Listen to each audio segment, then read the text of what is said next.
할렐루야. 오늘도 새 아침을 맞으면서 우리가 하나님의 말씀으로 하루를 시작합니다.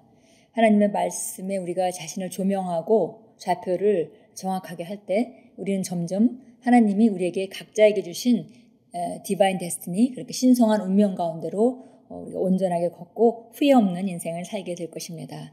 오늘 3월 13일 수요일입니다. 오늘 우리가 함께 나누는 말씀의 제목은 하나님은 기부가 아닌 봉헌을 요구하십니다.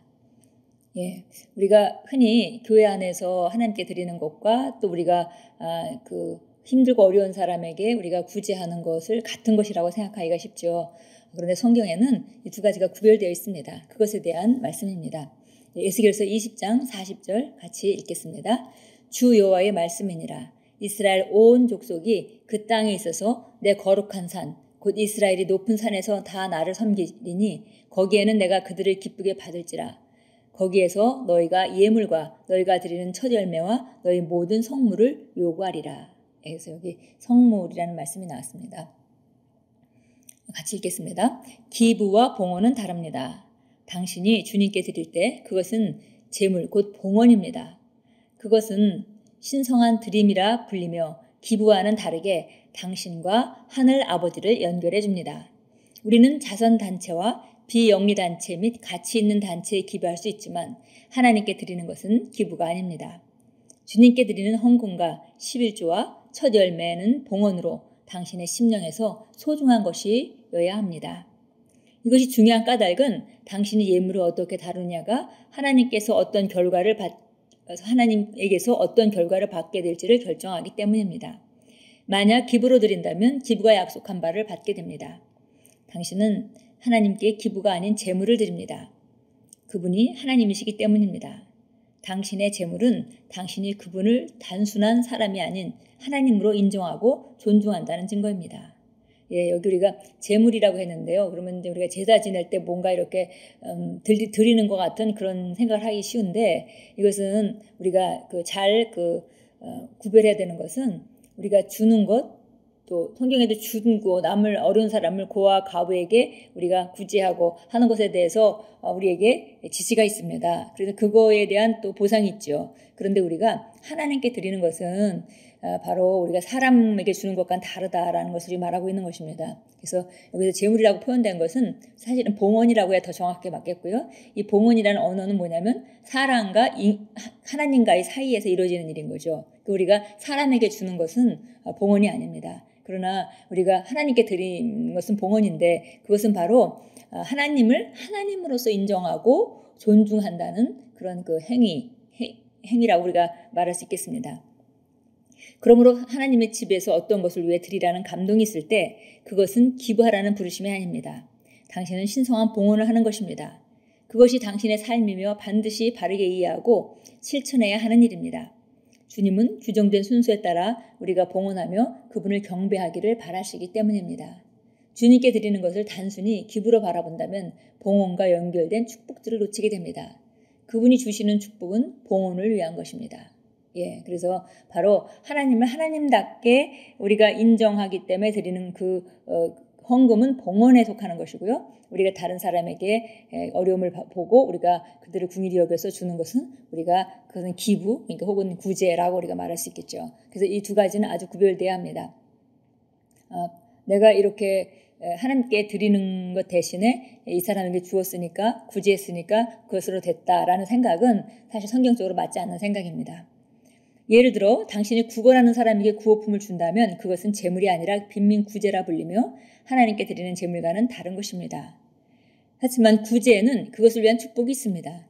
이것을 이해하는 것은 중요합니다. 예, 구제에는 우리가 어려운 사람에게 줬을 때 하나님께서 갚아주신다고 얘기되어 있죠. 그래서 갚아주신다고 되어 있고 또 하나님께 드리는 것은 하나님으로부터 놀라운 축복이 온다고 말하고 있습니다. 예, 그래서 이게 하나님의 약속이 다른 분야라는 걸 우리가 알아야 되겠습니다. 하나님으로부터 최대한의 결과를 얻기 위한다면 하나님의 방식으로 해야 하기 때문입니다. 예, 그렇습니다. 우리 참고 성경 봅니다. 고린도후서 9장 7절 8절 보겠습니다. 고린도후서 9장 7절 8절입니다. 우리가 잘 아는 성경 말씀이죠. 각 사람은 미리 마음속에 정한 대로 할 것이요 인색함이나 억지로는 하지 말아야 하리니 이는 하나님께서는 기쁨으로 드린 자를 사랑하심이라.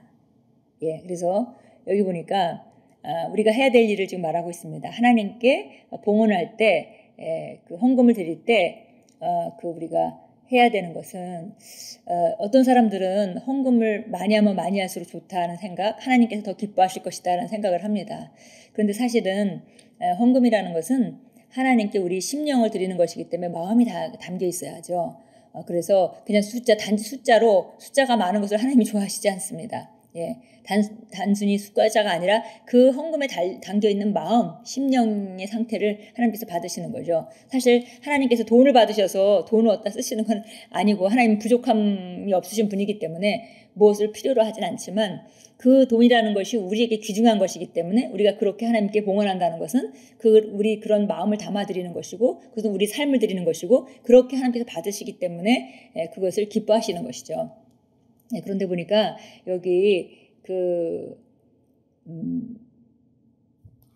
하나님께 봉헌할 때 가져야 되는 기본적인 원리들, 태도들을 말해주고 있습니다. 각 사람은 미리 마음속에 정한 대로 할 것이요 인색함으로 억지로는 하지 말아야 하리니. 그래서 인색함은 막 아까워하면서 드린다든지 아니면은 억지로는 어떤 필요를 보면서 그런 마음이 동하지 않고 기쁨으로 드릴 수 없는데 그런데 그 상황에 따라서 어쩔 수 없이 드린다든지 이런 억지로 하지는 말아야 한다 했습니다. 이는 하나님께서는 기쁨으로 드리는 자를 사랑하심이라. 기쁨으로 정말 내가 이만큼 드릴 수 있어서 정말 기쁘다. 내가 이렇게 이만큼을 드릴 수 있어서 정말 하나님께 감사한다. 이런 마음으로 드리는 것이 마땅합니다.